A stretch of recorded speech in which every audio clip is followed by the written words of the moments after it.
begin. You're in too deep to go back again. Cash is pay to play. You want more hits than lemonade. No, you don't own me. You don't even know me. This vagabond with a two-part path to the great beyond. Say genuine, a ground floor up I can help you find. You're a dreamer, call me when you're Bieber. And when they play it, you can't help but sing along. That's nothing odd, that's nothing wrong. 'Cause a good song never dies. It just reminds you of where you were the first time it made you cry, the first time you felt live. No, a good song never dies. Like a lover who won't back down and pull you over to the side, look you straight into the eyes. No good song ever. No good song ever. The first time they made you cry, the first time you felt live. No good song ever.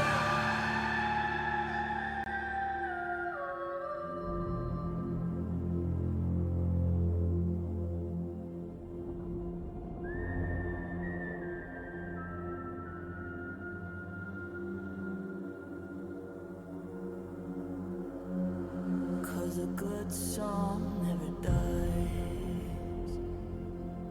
It just reminds you of where you were the first time it made you cry, first time you felt alive. No good song never.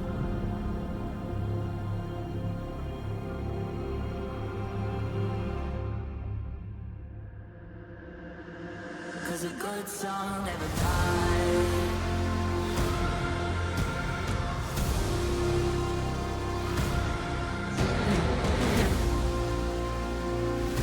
Cause a good song never dies. It just reminds you of where you were the first time it made you cry, the first time you felt alive. No good song never.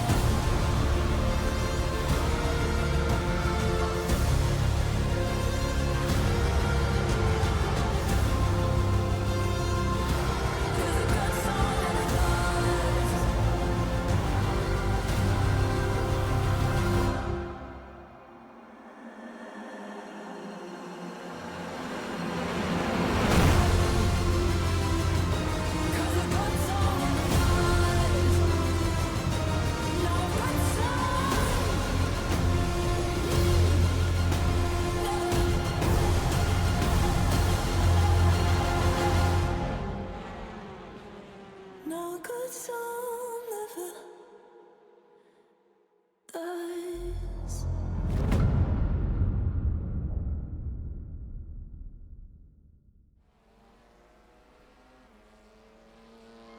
Hello, good evening and welcome ladies and gentlemen to another round of absolutely epic and fantastic racing action in the Alpha Touring Challenge Season 17 as brought to you on the premier sim racing platform available only on PC known as iRacing and powered by both Syncmesh and Glass and Steel Photography and Design. We are back once again and with only 3 rounds remaining in our championship campaign to this 17th instalment of the ATC, we have arrived at our final destination country for this season. We're in the land of Gone and the Wiggles. It is none other than Australia for the first of 3 rounds to see the season through to its conclusion and to bring the curtain down. But before we get to the very mountain on which we will see our champions crowned at Mount Panorama in 2 weeks' time, well, first we've got the question of Adelaide. A street circuit argued one of the toughest in the world. This circuit once home to the Australian Formula 1 Grand Prix before it found permanent residence at Albert Park in none other than the neighbouring city of Melbourne. Is a circuit like no other when it puts risk versus reward out there.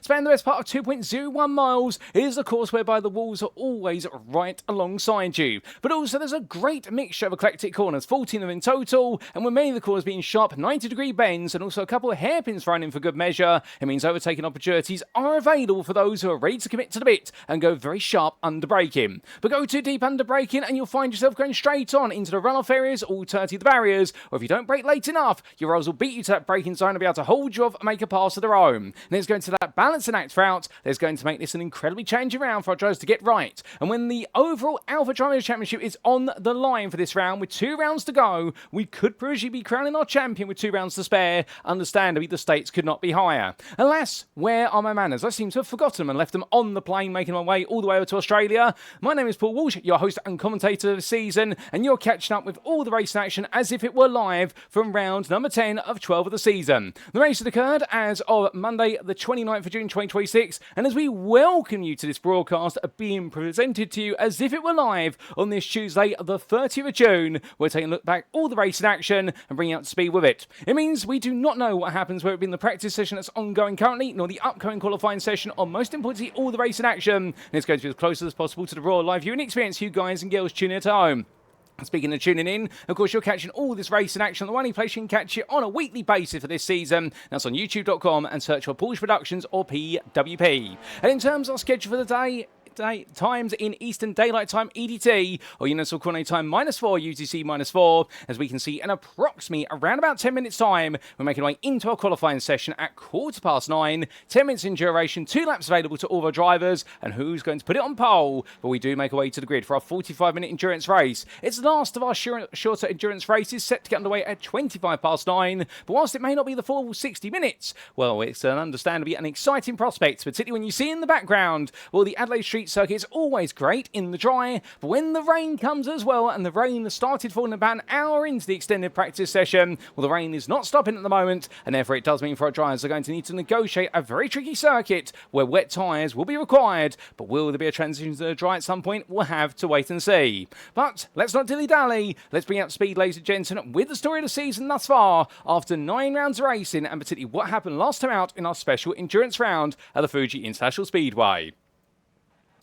For as we can see, as we take a look back at our calendar, we have made our way around the globe, from the USA to the United Kingdom, and last time out we had our brief stop in Japan because the flight couldn't go all the way direct from the United Kingdom to Australia, so we thought, why don't we land in Japan, get some fuel in the plane, and also have a brilliant race. And therefore, on the 22nd of June for round 9, we had our special round of the season. Of course, we always have a special round with a little bit of a change to the rules and regulations, and it was a special 75-minute endurance race round at Fuji International Speedway. And well, who exactly took the victories there last time out, and what were the big stories? Well, there was plenty to be excited about, and qualifying, of course, had the stakes a little bit higher. Now, we incorrectly said that a lot of drivers had only done 1 qualifying lap, and there were some drivers who decided to go for 2. In fact, the reason for that is because all drivers only had 1 qualifying lap available to them. They did not have 2 available, and qualifying was a tough session for many drivers, whereby several drivers really seemed to struggle to get to grips with what was that singular lap, but not so for the debutant in Delta of Colton Hopsecker, who took pole position in qualifying for the Deltas and surprised the main contenders of the championship of none other than Tai Long and Fuji originally.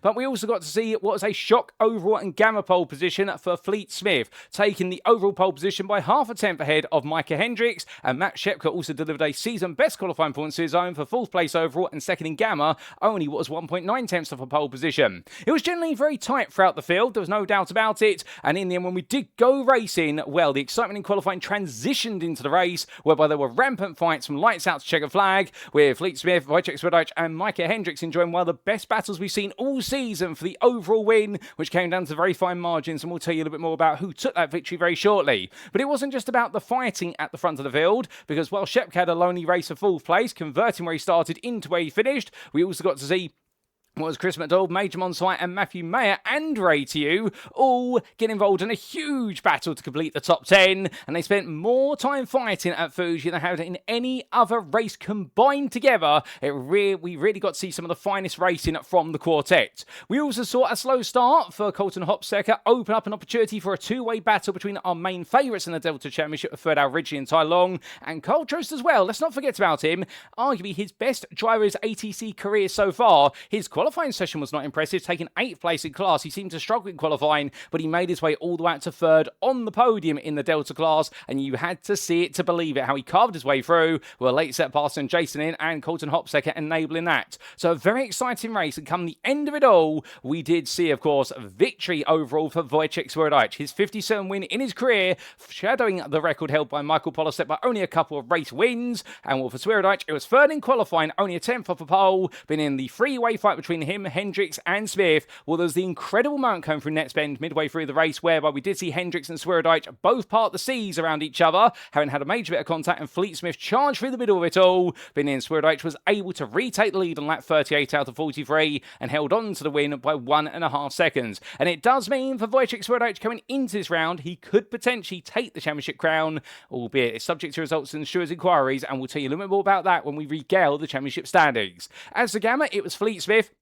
And then there seemed to be no question that he was going to take the Gamma win unless he was going to make a mistake of his own. But he wanted so much more. He wanted that overall win. He couldn't quite get it. But in the end, he earned himself a brilliant class win and also his best overall finish of the season. And in the end, just missing out on that win. But still, what a drive from Fleet Smith. And as for the Delta victory, where it went to Tyler Long, who took second place in class qualifying. He was at the best part of 1300 behind Colton Hopstecker. But a good start for him in the end. We saw him take Hopstecker seconds turn one, but it did not enable him to keep Fred Ridgely behind, who seemed to be the quicker of the two of them. However, a major incident between Ridgely and Zachary Leopold into turn 10 on lap 18 enabled Long to take the class lead, and despite the repair work that was done to Ridgely's car after the pit stop, well, understandably, Ridgely could not close that gap back down, and Tyler Long was able to hold on for his third win of the season in the Delta class by 11.6 seconds. So those are the big stories from Fuji. Here we are today then in Australia for the Adelaide Street Circuit, and for those of you who are your Vexology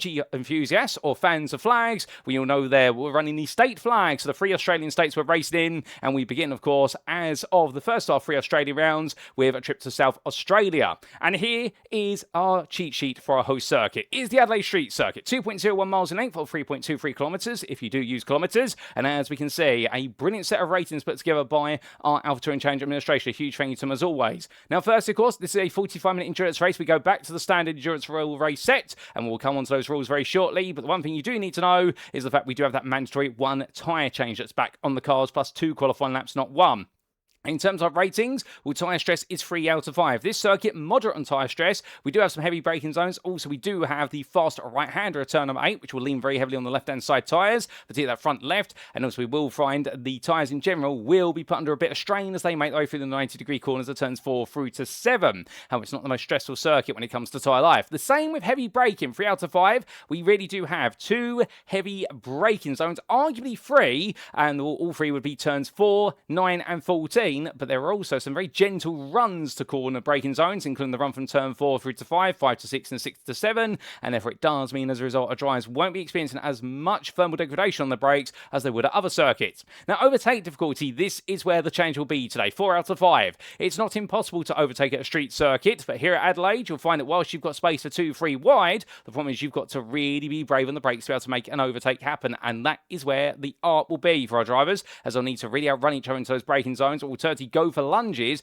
particularly into those best overtake zones, which you do see on the circuit map highlighted in blue, and that is the hairpins of turns 9 and 14. Although we can expect some early traffic jams as well to enable overtaking opportunities, although not into turn 1, the fast chicane there, the Senna chicane as it's known, in honour of the late great Ayrton Senna, whereby drivers will be hopping and skipping the way over the curbs, and well, we'll see some traffic jams in towards turn number 4 at the start, which could open up overtaking opportunities, and also we expect traffic jams in towards turn number 9 after the run down the long back section. Meanwhile, off-track difficulty, that's 3 out of 5. Well, we do have some grass towards the end of the lap around what is turns at 12 through to 14. We also have some runoff areas at the hairpin at turn number 9 and also at turns 4 and 7 and 5. But if you run into those street runoff areas, you'll typically have to reverse the car. You won't be able to turn it around on the spot, given the very tight turning circles of these cars, or the very poor steering racks, we should say, and the wide turning circles at low speed for our TCR machines, which, of course, front engine front-wheel drive always has a poor turning circle as per the nature of the drivetrain. But in these TCR cars, they will be exacerbated considerably. Now, pit entry, it's a difficult one in the fact you are essentially breaking into a styled hairpin, or the pit lane entry, which is parallel to the turn 14 hairpin, but the pit exit is easy. You come out on the racing line, going straight into turn 1, and indeed you're right back into the racing. So be an exciting one, no doubt about it. And it's our first ever visit, of course, the Adelaide Street Circuit for the Alpha Touring Challenge in its history, so therefore it's going to be some new starts for drivers here, and indeed several drivers not having any experience of racing at Adelaide until today. So we're interested to see how they get to grips with a very tough circuit, arguably one of the hardest street circuits in the world. But as we do come on to our rules and regulations, well, here we can see And car setup-wise, open setups as per usual, as the AlphaTouring Challenge an open setup series on drivers bring a setup of their choosing to each and every race day session. As for our endurance race, well, what we'll see is the race shall commence by a standing start, as is the tradition of the AlphaTouring Challenge and TCR Racing, and drivers must change at least one tyre during the race, whereby if they've got multiple pit stops, they just need to change the one. Any additional tyres on top of that is surplus, and each driver has one fast spare available should they need to use it at any point for damage. A driver shall receive a drive-through penalty if they accumulate 15 or more instant points, and should they be disqualified, it will be because they've got to 30 or more instant points. And all race journeys shall be conducted post-race. With haste, we make our way back to circuit side, and as we do, well, you can see there, the circuit has gone quiet because we are about to transition into qualifying, but let's just bring up speed with the standings after a grand total of 9 rounds of racing. And there's your overall Drivers' Championship. And as you can see, Wojciech Swirydowicz leads on 1,368 points to 1,222 of Michael Polasek. Now, for the Beaver and D's driver, he can wrap things up today. Now, keep in mind, there are 2 drop scores over the course of the season, and the points you're seeing here account for every driver's 2 drop scores. Now, Michael Polasek has 2-0 scores currently. That's why he's on 1,222. It wouldn't change if we removed or included the drop scores. He would have the same number of points. Wojciech Swirydowicz, meanwhile, he does have 2 drop scores accounted for.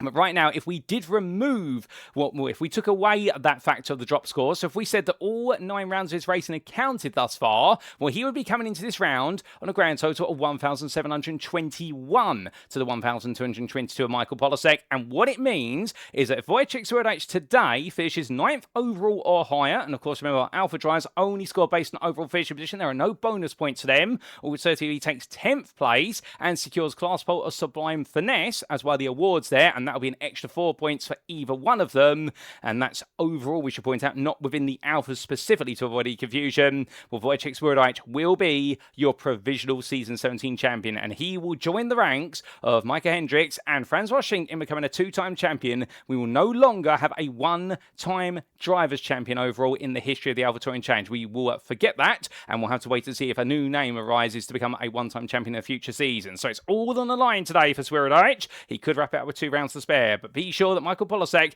is not going to let him go. Although for Polasek, of course, an instant midway through the race at Fuji has actually cost him some points, dropping him from that 5th place finish, where he spent most of the race battling with Logan McKenzie, down to 6th place in the end in terms of his result, and it's just cost him some extra points, and that was all due to an instant in towards turn number 1. Logan McKenzie sits 3rd for Pennzoil Super Touring, and right now trying to keep Michael Polasek honest. Of course, Polasek going after McKenzie's championship record, but he's 1 behind McKenzie, the most decorated driver in terms of championship crowns in the AlphaTouring Challenge, with the Pennzoil Super Touring driver being the best part of 15 points ahead of Matthew Mayer for S-Shark G. Now, Mayer's had a very good season, but unfortunately, we may not be seeing him here today. We are double checking. No, he's not made the trip to Australia. Last round at Fuji, of course, he decided, as it was his last round that he was definitely able to attend, that he would break out the old Audi Gen 1 RS3 LMS car, and we had great fun with that. Picked on some fights and been pushed along the start finish straight because he was hitting the limiter in most instances. So his championship campaign ends on 1,169 points there, with Fleet Smith in 5th place. So B4D's the leading Gamma driver. He holds onto that lead, a growing advantage over Chris McDonald for Crop Promotions.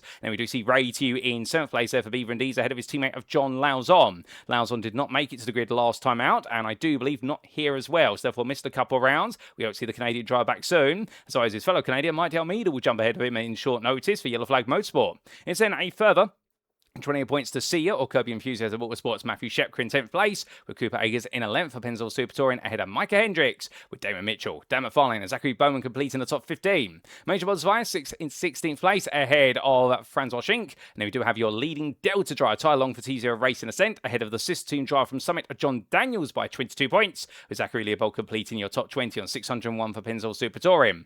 Outside the top 20 overall, we do see in 21st, it's Fred Alrigi for S-Shark G, ahead of Ian Bertolucci, with Zach Hodako, Nicholas Shredska, and Gareth McAllister completing the top 25. From McAllister's 460 points, it's Gator Race's Jason Lynn, a further 25 adrift, but Ian Turn has got a good advantage at 60 points over Carl Trost, who's definitely refinding his form as the season goes on. And it's Corey Lobner, Evan Clavier, and Mark Darnell complete the top 30. The Gator Race's driver being followed by his teammate there of Lewis Gilbert, the advantage he does have over him being the best part there of what is 27 points. Then we do have Mitchell Richmond 32nd ahead of Krista Ondera, with Kurt Smith, Augustin Fernandez, Jacob Simmons, Jeremy Barber, Austin Dunbar, Supercars, Zach Saunders and Eli Sasak completing the top 40. And outside that top 40 there, we do see completing those with points. Well, it's Christian Oster there in 41st of Pronchal Motorsport, ahead of the debutant from last time out of Colton Hopsecker. Do we have Hopsecker back today? Sadly not. Indeed, we have quite a limited field here today. A grand total of 24 cars have made the trip. And well, Aaron Last sits in 43rd, a point behind, but 5 ahead of Con Achitella. Thomas Fancott, Spencer Clark, Tyler Langenberg, Trenton Kramer, Alexander Gonzalez Green, and Nick Bader complete your top 50. And to round off those who have points, we do see there Benjamin Andrews, Jess Rakowski, and then with no points to name so far, JB DeJu, Jonathan Lantin, and Jalen Kuo, Michael Bowman, Joshua Bibb, Angel Minnesota, Nathan Hempley, and John Agudello. But that is your grand total of 60 drivers, and we have Taylor Bookout. Let's not forget about him in 61st. But what about the Gamma Drivers' Championship? Well, here we do look to the Gammas with all their bonus points included for their podium finishing positions. And as we can see, Fleet Smith of B4Ds sits on top on 1,148 points ahead of Chris McDonald. And the Crop Promotions driver right now, gradually falling away from the leader, who was untouchable at Fuji in the Gamma class. And well, right now, that 175-point advantage does not seem to be slowing down. It seems to only be increasing in momentum. John Nazon slips to third, and indeed absent last time out and absence today. He will be losing out versus Chris McDonald, but we hope to see John Nazon back for the final 2 rounds of the season with Mike Almeida, the Yellow Flag Motorsport driver, trying to hold off Matthew Shepka, whose great result last time out, his season best performance, has moved him back into 5th and moved him right onto the heels of the Almeida Forcia. Then we do see Cuba Akers of Pennzoil Super Touring in 6th place. On 800 points, 29 ahead of Damon Mitchell for Crop Promotions. And well, for Damon, he's definitely going to be very eager to make another good impression over the course of the remaining rounds of the season, although I do believe not able to attend this round, unfortunately. And then we do see Dan McFarlane ahead of Zachary Bowman, with Major Montevice completing the top 10. For the T0 Racing Summit driver, he's the best part there, of 112 points ahead of his teammate John Daniels, who's best the rest. It's Zachary Leopold, Ian Bertolucci, Nicholas Shvedska, and Alexander Gonzalez Green, who complete those with points down to 15th place, and yet score any points. Connor Achitella in 16th. Then to the Deltas we go, and in the last Star Drivers' Championships, it is Tyler Long who leads with an advantage that is very gradually growing of 46 points. And while originally, of course, would argue if it were not for that instant he had with Leopold midway through the race at Fuji, he would have closed that gap down. But in the end, Long got the upper hand, and that's the way Lady Luck has gone. And right now, the T0 Racing Ascent driver and the S-Shark G driver both looking equal to each other. It's going to come down to fine margins. But Zach Hidako, don't rule him out in third there for T0 Racing Ascent, as he's still struggling to find his form, and he needs to find it quickly, because right now, last couple of rounds have been very middling. And Gareth McAllister, raced on home soil for the final 3 rounds of the season for Yamaha Motorsports, well, he'll feel as though he can potentially still away at third, and, well, of course, he does have those 2 wins this season in the Delta class. Do not rule him out in making a late charge for the championship crown. Jason Lynn sits in 5th there for Gator Racing on 440 points, and while he steadies himself inside the top 5, Cole Trost, meanwhile, we know he's going to have a better qualifying performance. He may be able to get into that top 5 before the season is over. He has an 11-point advantage over Corey Lobner, with Evan Clavier, Mark Darnell, and Lewis Gilbert to round off your top 10. And behind the Gator Racing pair, it's Yamaha Motorsports Mitchell Richmeyer, the number 2 driver for Yamaha Motorsport, but to be fair, he's put on some rather spotlight defining results this season as well. He sits in 11th head of Kurt Smith, with Crystal Ondera, Jeremy Barber, and Austin Dunbar completing the Delta top 15. Then Zach Saunders in 16th place ahead of Eli Susak, with Christian Oss, Aaron Lart, and Thomas Fancott completing the top 20. Outside the top 20, 21st, it's Spencer Clark ahead of Tyler Langenberg. Then we do have Nick Bader, Benjamin Andrews, and Jess Rakowski completing those with points to their name. And, well, we do see that Colton Hopsecker in 26th, although I do believe he did pick up some points last time out. But, of course, we are including drop scores in this. That's why he's listed as 0 points, given the fact and essentially, so far, well, he hasn't got any points to his name. He needs a couple of rounds behind him before he will start to get those points on the board. So that is going to be just a little bit of a standings calculations there, ladies and gentlemen. But don't worry, we will see at the end of the season that Colton will have some points to his name. And, well, we very much look forward to seeing those points arrive on his doorstep. But from him, we then do see what is Trenton Kramer ahead of JB DeJu, with Jonathan Lantin, Jalen Kuo, Michael Bowman, Joshua Bibb, Angel Minnesota, Nathan Empley, John Agudello, and Taylor Bookout completing your Deltas.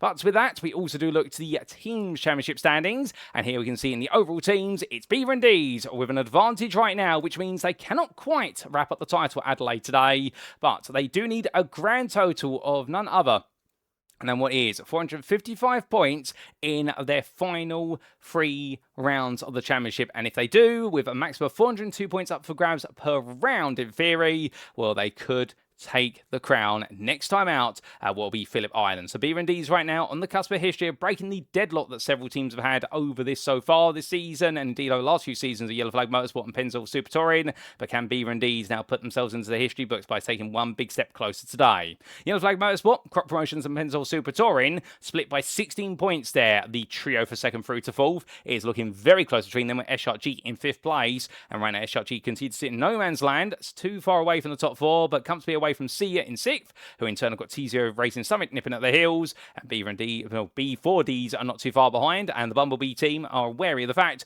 they do have Sim Racer Grid and T0 Racer Ascent on equal points behind them. Indeed, right now things are heating up in the second half of the top 10. Gator Racing sitting 11th for best of the rest position, ahead of Umata Motorsport by only 24 points, and Probchar Motorsport and Jungle Trunk Electronicas complete those with points to name, and yet score any points, Beckford for Dinner, Penguin Mafia and Waifu no Laifu. And as for the Delta Teams Championship, of course, this being on the Delta drivers in each of the respective teams only, when T0 Racer Ascent, they hold a comfortable advantage to the tune there of almost 500 points, to be a bit more precise, 500 and what is 96 points over Gator, well, 496 points, I should say, over Gator Racing. And meanwhile, Gator Racing find that Umata Motorsport are now only 6 points behind them. That fight for second place is looking extremely tasty. SRG sitting in fourth place, trying to chase it down. And then we do see Sim Racing Grid, B4Ds, Promcho Motorsport, Junk in the Trunk Electronicas, and T0 Racing Summit completing those Delta team standings. But ladies and gentlemen, without further ado, well, the rain stopped, and in fact, there it's a very fine rain. We couldn't quite pick up on the cameras there, but the rain is still coming down here at Adelaide. But as we transition over into qualifying, the sun comes back out. It's going to be a very wet circuit, however. Wet tyres will be going on those TCR cars, no doubt about it. And who exactly is going to be taking pole position here today? Well, all that and more. Here we go. 10 minutes of qualifying, 1 out lap plus 2 flying laps. Who is going to put it all together, and who is perhaps going to struggle, and who will find the barriers? Hopefully not anyone, to be fair. That's the last thing we want to see is a car into the barriers, but of course it can happen at any time.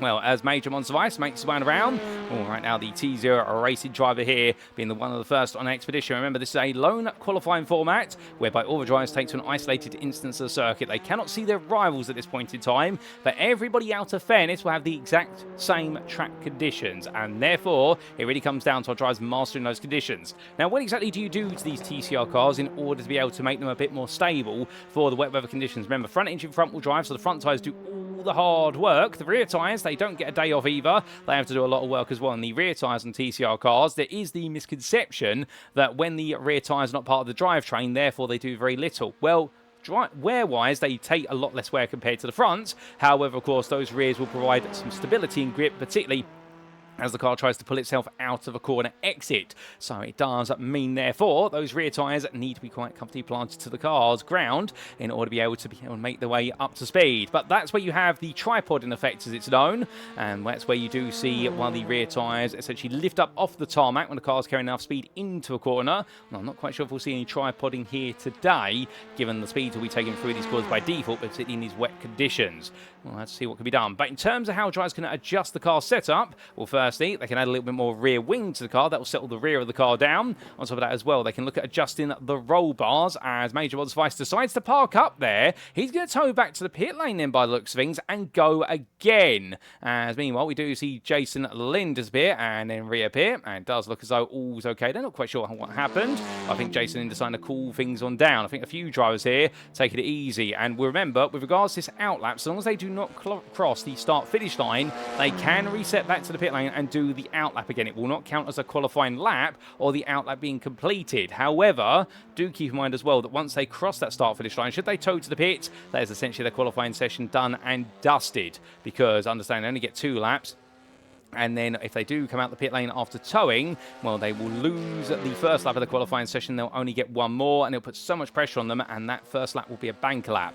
But Wojciech Swirydowicz dances his way between the apexes there of the centre chicane. He does so onto his first line lap. We'll ride on board for one of our drivers' second laps to see them at full pelt, as those wet tyres will be up to temperature.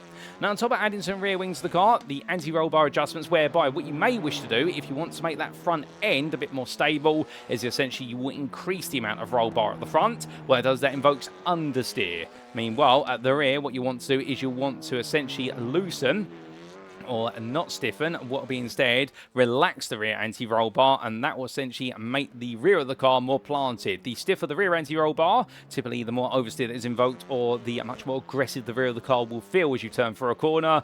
And indeed, these cars do love to dance. You can also tweak things such as the preload differential, and also on top of that, what will be none other than these suspension settings, particularly for these curbs. But right now, we're waiting to see those first lap times coming through as our drivers hop, skip and jump their way between some of the curbs, and not many of them. Indeed, you never really want to touch the curbs given how wet they will feel. But as we do look to Logan McKenzie, and well, McKenzie no stranger to the dangers of wet weather, and indeed, we've seen some absolutely brilliant performances from Logan in the past. We'll be able to put another one together as of today. Well, number 4 driver makes his way on down in the back section here, and this street circuit, of course, not quite the circuit that was raced in the 90s in Formula 1. Of course, the infamous incident at this very hairpin between Damon Hill and Michael Schumacher, ending a season where Michael Schumacher took the championship crown, whereas Damon Hill had to wait another year for his maiden and his only Formula 1 crown, and that then going at Suzuka a year later in a season-long battle with his teammate of Villeneuve. But as McKenzie makes his way on around, well, right now the most decorated driver in terms of championship crowns, and well, very eager to try and make sure he beats what will be Michael Polasek if he can't beat Wojciech Swirydowicz this season. But as McKenzie makes his way in towards the hairpin, we're coming on through that corner, very smooth driving style, no doubt about it for Logan McKenzie. It's what he's known for, and when he heads across that timeline, he goes on to his second and final flying lap, and let's jump on board. So coming in towards the centre S there, breaking his way down to third gear, and as he hops and skips his way through the curves of the chicane, he now comes out of turn number 3 and over to the left-hand side for turn number 4. On to brakes, he gets ready to go. Noticing there the fact he does decide to pull the car in a little bit to make sure he doesn't hit the puddle of the water on the left-hand side too high. And first gear, that corner, coming in towards second. And when he dropped back to first, he does so through turn number 5, taking all the apex curve. And to turn 6, the third of the 4 90-degree quarters. Comes out there, going down to first, then back up to second he goes. And now rolling his way through turn number 7, get a good exit here. And you've got all the power going on to the back straight. And this is where we will see some drivers who decide to set the car up for what is straight line speed over cornering potential. Well, this is where all matter. It is a long run in towards turn number 8, but through here, 1 file wide is tricky enough. 2 wide through here. It's going to be very difficult as Logan McKenzie dances sideways, and in the end, just about keeps it together. I suspect there's hit a pool of water, and will break his way in towards turn number 8. McKenzie giving us a very, very scary onboard lap here, but to be fair, brilliant car control for McKenzie, and when the car goes sideways, stamp on the throttle and get that steering straightened. But as he makes way in towards turn number 11, taking all the curb and plenty more, now in towards the kink of 12. And then it'll be the right-hander at turn number 13. And, well, will he complete lap? Will he duck into the pit lane here? We'll come through the right-hander, and he stays out. He's going to go all for it as McKenzie. Onto the brakes he goes to the turn 14 hairpin, breaking about 100 metres from corner apex down to first gear as he makes one out. Now, to the timeline he goes. What's this going to be for McKenzie? Is it going to be an improvement, or is he going to stay stationary? And the answer is going to be he improves to 31.948, but that puts him 10th at the moment. And, well, that big sideways moment coming through what was turn number 8, definitely spoiling what could have been an opportunity potentially for him to get into the low 31s or even the high 30s. But Wojciech Swirydowicz right now on his final lap in his qualifying session on a 30.386 to beat Michael Polasek. Meanwhile, where is Polasek in all this? And the answer is he has not got a lap on the board at the moment. I believe Polasek right now, in fact, may not have got a lap together at all. And if so, well, the Yellow Flag Motorsport driver, this is going to give a golden opportunity to Wojciech Swirydowicz to be able to originally take the crown with 2 rounds to go. So,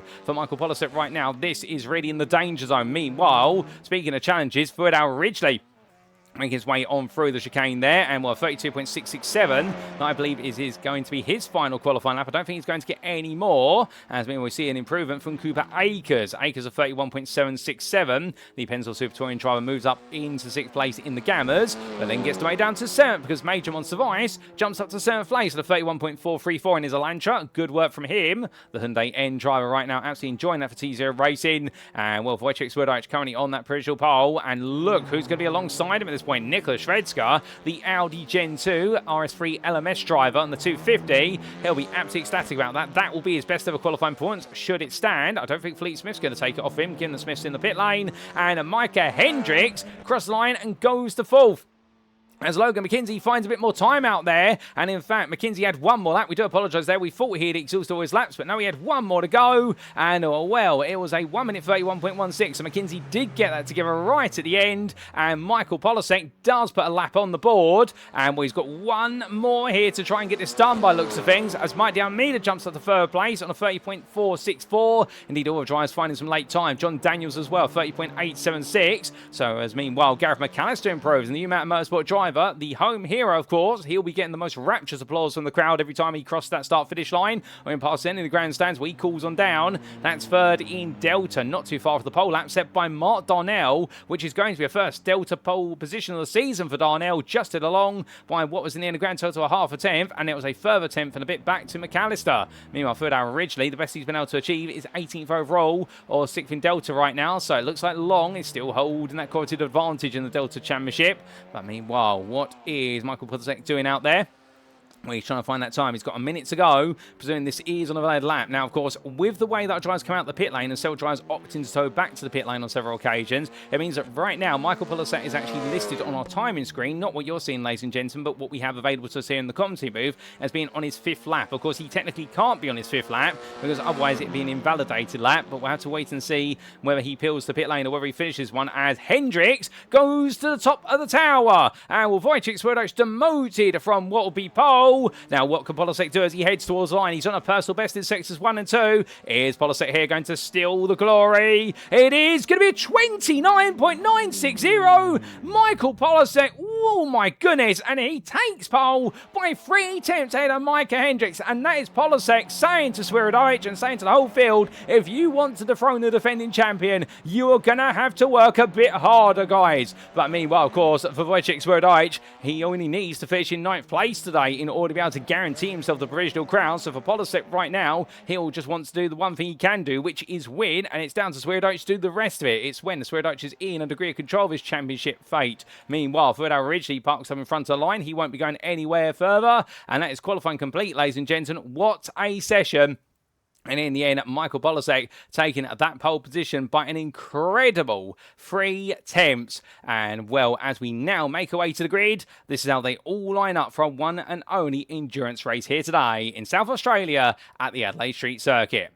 And it is Michael Polasek who left it all to the final moments of qualifying to take pole position overall for Yellow Flag Motorsport on a 29.960. He was almost 3 tenths quicker than Micah Hendricks for Croc Promotions, who takes the 2nd spot on that front row. Then it's going to be Wojciech Swirydowicz for Beaver and D's. Remember, of course, championship leader, all he needs is 9th place or 10th plus what is pole position, which he hasn't earned. So therefore, he's just got to go for the Sublime Finesse Award, which is having less a certain number of instants. I do believe it's less than 4 instant points over the race distance to the Beaver and D's driver. And so, provisional championship will be his. Nicholas Shvedska, how about that? He may have been demoted from the front row right at the end of the qualifying session, but the Shredska racing driver, he will be absolutely pumping his fists into the air when he got out the car with the team, because the Shredska racing driver, that is a season best qualifying performance by a major margin, and that is Gamma pole position with 4th place. Mike Almeida starting 5th there for Yellow Flag Motorsport in the company of B4D's Fleet Smith, the man who everyone is trying to close down, but he hasn't got any of his closest rivals near him, because there's Dan McFarlane starting 7th on this grid for Sim Racing Grid, and completing up that 4th row will be John Daniels, the T0 Racing Summit. Then we do have Matt Shepka for Sia starting in 9th place, a decent qualifying performance, not quite Fuji, but to be fair, he hasn't forgotten how to be right towards the front of the field, and Shepka's got a few dance partners in front of him to take on. Logan McKenzie starts 10th place for Pennzoil Super Touring, a bit of difficulty in qualifying for McKenzie, particularly after that huge slide coming through what was turn number 8, that incredible slide that we caught the onboard of, and the American driver knows he's got a little bit of work to do. Outside the top 10, starting at 11th, it's Ray Tew for Beaver and D's, and in the end, just missing out on the top 10 by a couple of attempts, with Major Montevice starting in 12th place there, and the T0 Racing Summit driver will be very keen to try and make his way forward from the 6th row.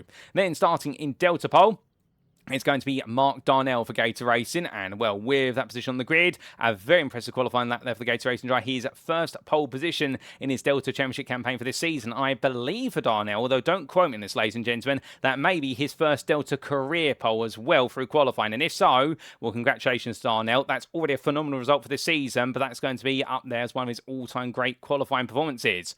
Tyler Long taking what is pole position in, not pole position, we should say, taking 2nd place in the Delta class there, 14th on the grid for T0 Racing Ascent. And the championship leader in Delta does have a bit of space between himself and Fuji Ridgely. And within that space, Cooper Akers starts 15th for Pennzoil Super Touring ahead of U-Mountain Motorsports' Gareth McAllister. Third place on the Delta grid. Where can he go from there? Because he was only 1.7 tenths off of the Delta pole sitter to Darnell.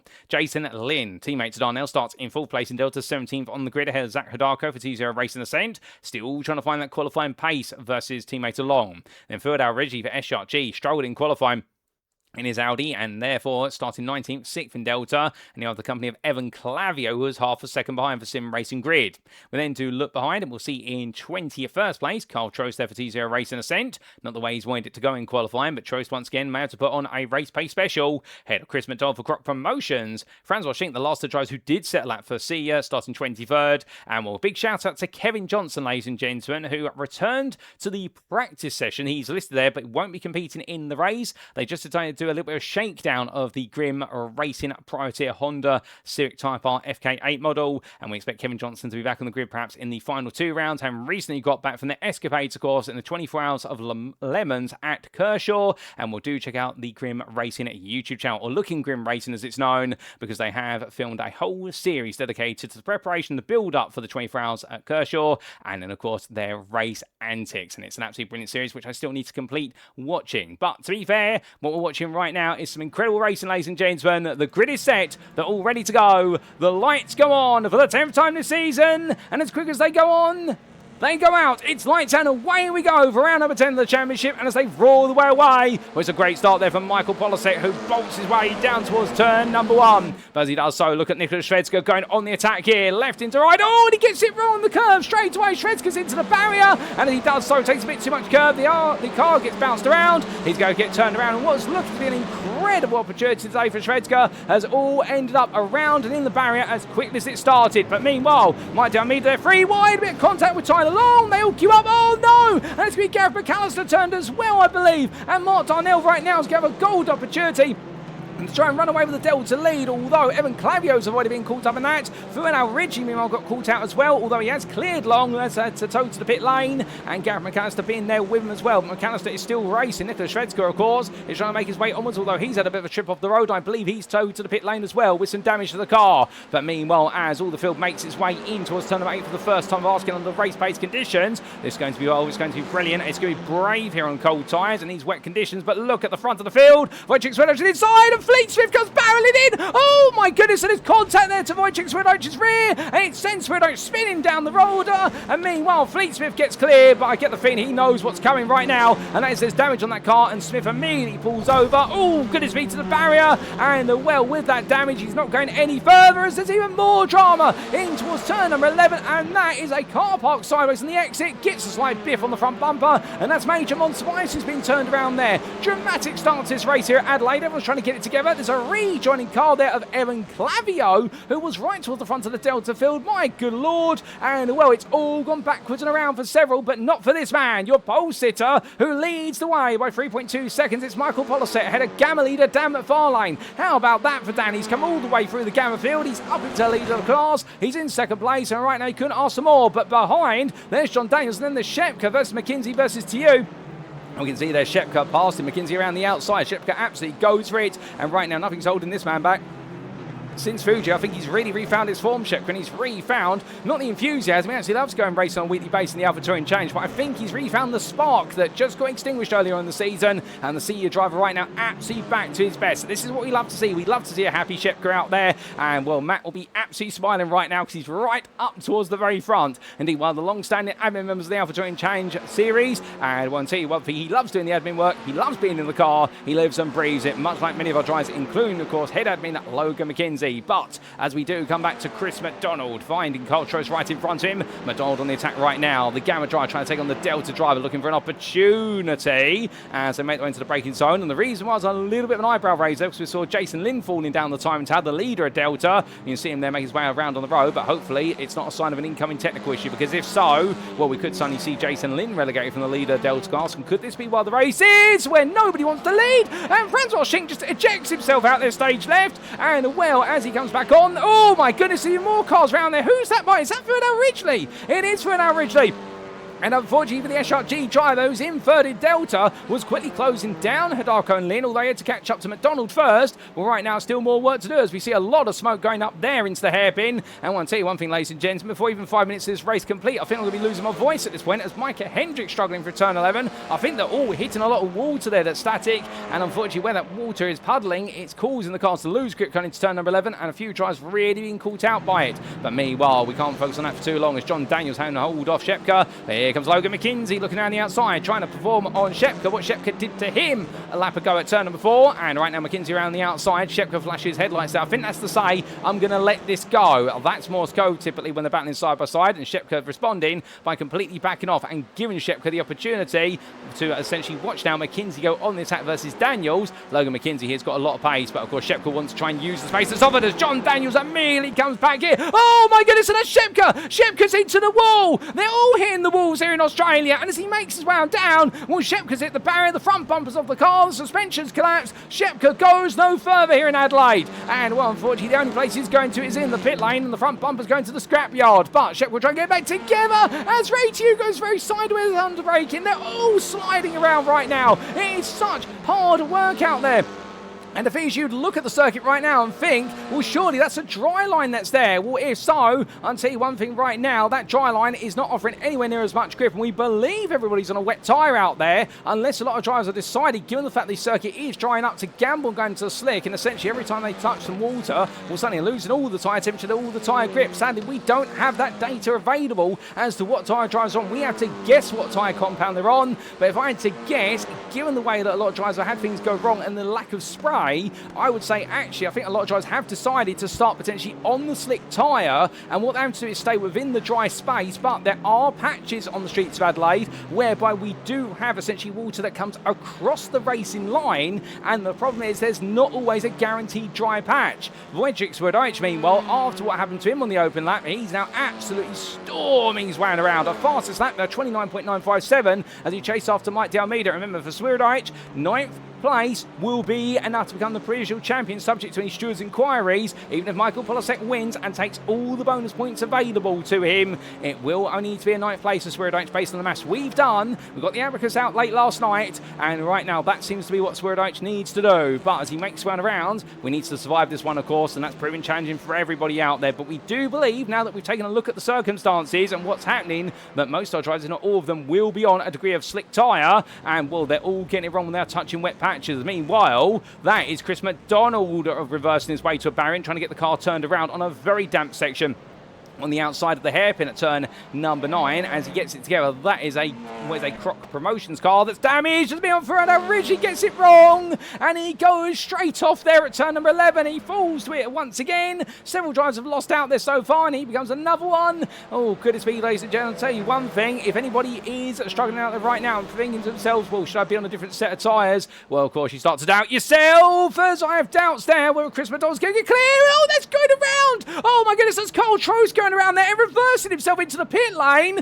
What are they going to do about this one? Well, if Trost goes over that line, it goes over the curb, he will pick up an automated penalty, so he steps aside for Chris McDonald. I think Trost at this point is going to have to drive into the pit lane, whether he likes it or not now. Almost gets himself pinned up on the curb. Can he get it out the pit lane? I don't think so. Oh, and he hits the barrier there. That's not going to help. He's going to come into the pits here. Why is Trost? That's not the way you want to make a pit stop, and we've still got 38 minutes of this race to go. My goodness me, and well, as Mike D'Almeida right now chases after Hendricks. Yellow flag motorsport driver here trying to get into a sense of rhythm. He goes very deep. They're coming out of turn number 5 in towards 6. And we'll keep in mind these barriers, whilst they are uniform typically in terms of the materials they're made out of, they're not uniform with regards to how flush they are to the circuit. Sometimes they do jut out a little bit for safety reasons to get marshals, and also with clearance points behind the barrier to move cars that potentially get stranded behind them. And therefore it does mean you sometimes need to be a bit careful about how close you get to the barriers. But meanwhile, at the front of the field, we have a change that's afoot here. Michael Polasek Polasek is no longer looking comfortable, and that is Dan McFarlane all over the back of him like a bad rash. McFarlane attacking right now as we ride on board here with the second place runner, overall leader of the Gammers, and right now he's trying to show that he can lead the way ahead of the Alpha driver. But Michael Polasek, number one, of course, as defending champion, has the right to that door number on the car, always for the defending champion. And right now, Dan McFarlane here really attacking hard. This is a Dan McFarlane fired up. We have not seen this from Dan McFarlane since mid-Ohio, all those many rounds ago, in terms of feeling that fighty. But right now, Dan McFarlane really is happy place here, and as they make the way down the backstretch, we're looking absolutely rapid. Now, of course, there is a big question mark of tyres. Now, are some drivers out there on wet tyres? And those wet tyres, of course, will offer the better grip. But as the circuit does get drier and drier, because we are not seeing any rainfall here as I look out my Conte booth window, well, the thought process will be that wet tyre suddenly gets a lot worse in terms of life very quickly once the circuit warms up. Well, Dan McFarlane there going very late on the brakes to the inside. Tax Polasek on the rear bumper, but they'll get away with that. These cars will be knocking each other around as Dan McFarlane into the barrier at turn number 11 goes in way too hot, and in the end I think Michael Polasek will think to himself, sometimes to finish first you must finish, and that's exactly the logic he took there, as in the end Dan McFarlane goaded himself into an error, and Dan McFarlane is into the pit lane due to the whack to the barrier. It's all over for McFarlane for now. He's going toe to toe and then get the car repaired, but meanwhile now Logan McKenzie is promoted to second place, and look what's going on behind. Well, that's a car stepping aside there for John Daniels to come on through, but look who's right behind him, Ray to you, and right now Ray going in the attack here. He may have started in 11th place, but Ray to you absolutely attacking as he touches too much water on the entry into the centre chicane. He goes spinning around, then he does a pirouette, and then he gets it stopped. That will be the start of the lap, never to forget there for the number 96 driver as he tries to get it on the road again, and he does so there. Well done to you for doing so. Flash of headlights there for Zach Hidalgo, who's in the lead of the Delta class. We missed that. Hidalgo has been able to make his way through where everyone else has been getting it wrong. And free wide here into turn 4 doesn't always work, but when it does for Zach Hidalgo, it looks blended. And through goes Hidalgo, as meanwhile we see Francois Schink now moving forward. Remember, Schink started from the very back of the field in 23rd place. The last one tries to take to the grid, and now he's up into 6th place here. Fights his way around the outside of the Delta leader at the moment. And, well, Schink's going to go for it. Gets it done on the brakes there, and the senior driver will now try to say goodbye to them as they make the way onwards towards turn number 9. But what a race this has been so far. There's still more to come, and well, Ray to you here is going to show there's more to come as he looks up the inside of Zach Hidalgo. But onto the brakes, they'll not quite come yet. It'll be a lift and coast there in towards turn number 8, and well, they've got to pick the right time to go side by side, and into the braking zone they go now for what's turn number 9, and the driver's keeping it together there. Wojciech Swirydowicz 11 seconds behind, but right now the fastest driver out there. The lap times are tumbling at the Adelaide circuit. This circuit is getting quicker and quicker. And well, for all those who did invest in a slick tyre, it has proven very hazardous an occupation to be a slick runner, but it is now starting to come to fruition. Those on the wet tyre, meanwhile, they'll feel a lot more stable in the car, but they will find their wet tyres are starting to go off. And the reason you wouldn't want to start on the wets if you can help it is not because of the fact necessarily that you're not going to gain time initially. It's the amount of time you will spend in the pit lane having to change all 4 tyres. Remember, the regulations of our normal endurance race rounds, including this one, are that you only need to change 1 tyre. But the thing is, well, the tyres are changed per axle typically, as Swirydowicz sets the new fastest lap at 26.250. So therefore, 1 tyre being changed is 22.1 seconds approximately, depending on how well the team do a job.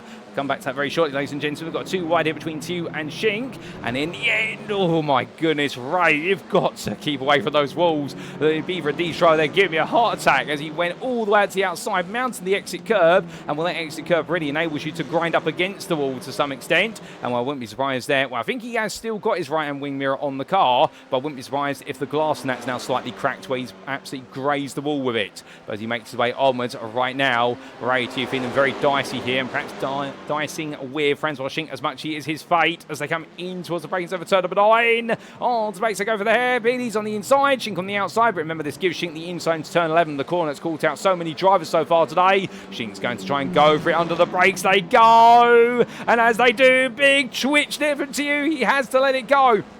Francois Schink defend on that inside. There was more water, but he was able to put the brakes on before he touched whatever standing water was there. Oh, goodness me, Wojciech Swirydowicz getting it wrong at turn 11, and that enables Micah Hendricks to move ahead of him. So Swirydowicz back to 9th place, but to be fair, if he was to finish where he currently stands, he would be your original champion. So Swirydowicz right now still doing everything he needs to do, as Dan McFarlane has taken a trip to the pit lane and is falling back down the order, and indeed more drama afoot. But Francois Schink right now still finding Ray Tew is right there with him, and to use. Immediately going to go to the inside here before he can even look out the rear of the car. He's already out of the camera shot. Ray 2 does not hang around in the camera, I can tell you that. Goes up the inside, and Ray 2 moves up into 5th place there. Third are your Alpha drivers. That 3rd place in Alpha means nothing. They don't get any what is silverware for being on an Alpha podium. It's purely the overall podium for the Alpha drivers. But right now, Ray 2 definitely wants to make a move on his next target. Should he be able to break away from Franz Washing, will be Cooper Akers, who is the best part of 6.5 seconds up the road in full place at this time. But this field is spreading out,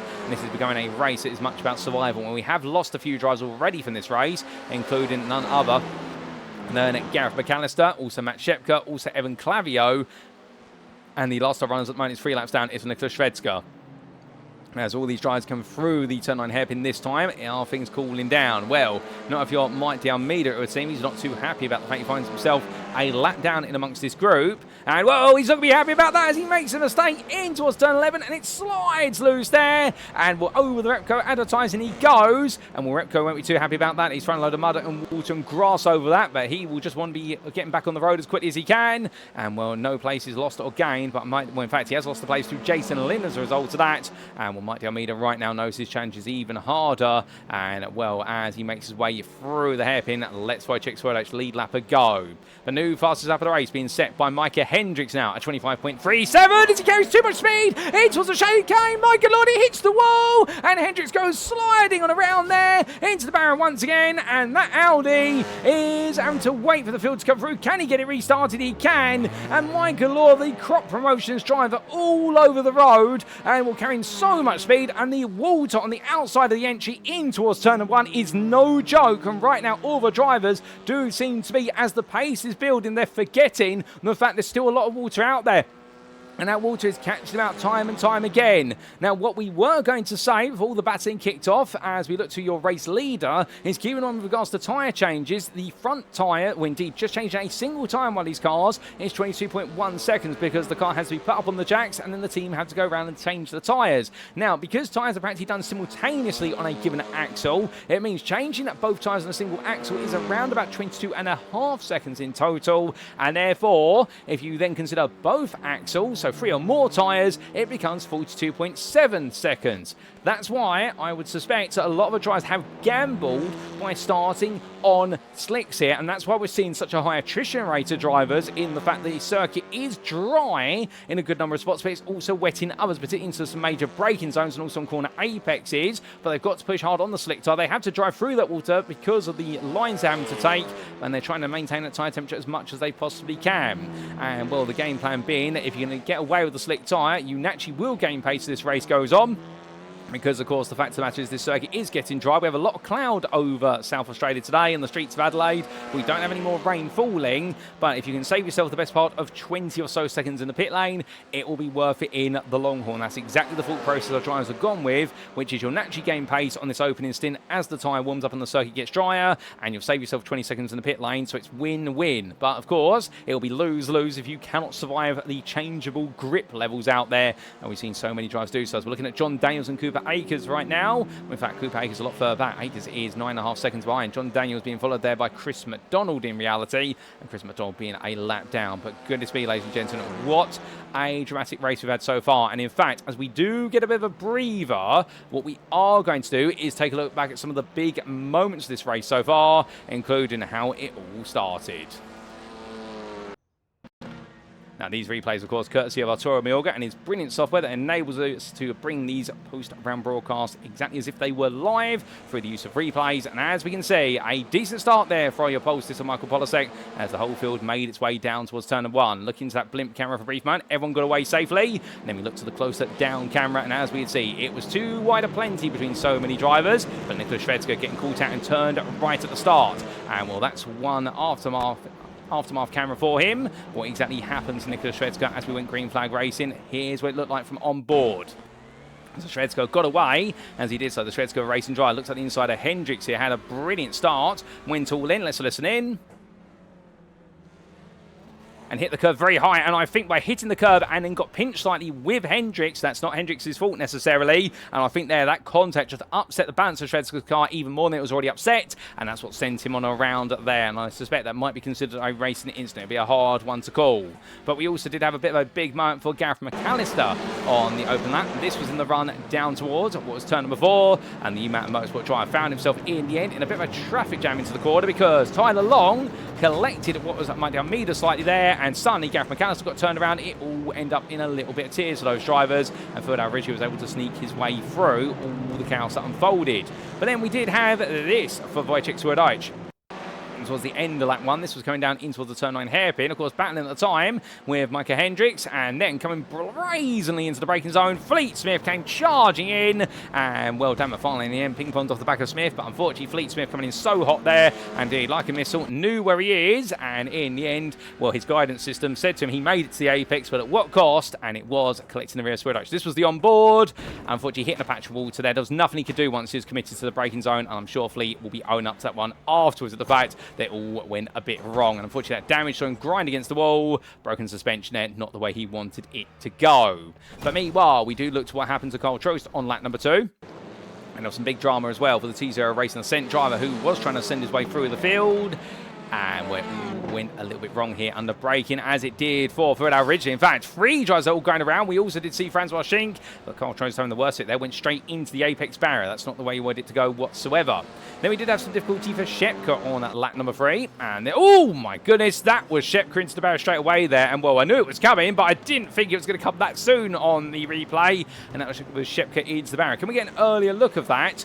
I think we might be able to. This was Shepka getting it wrong through turn number 8, alternative camera angle as well, as he came on through the corner, took a lot of apex, and that upset the car, and at that point, he really was a passenger in his Audi. There was nothing he could do.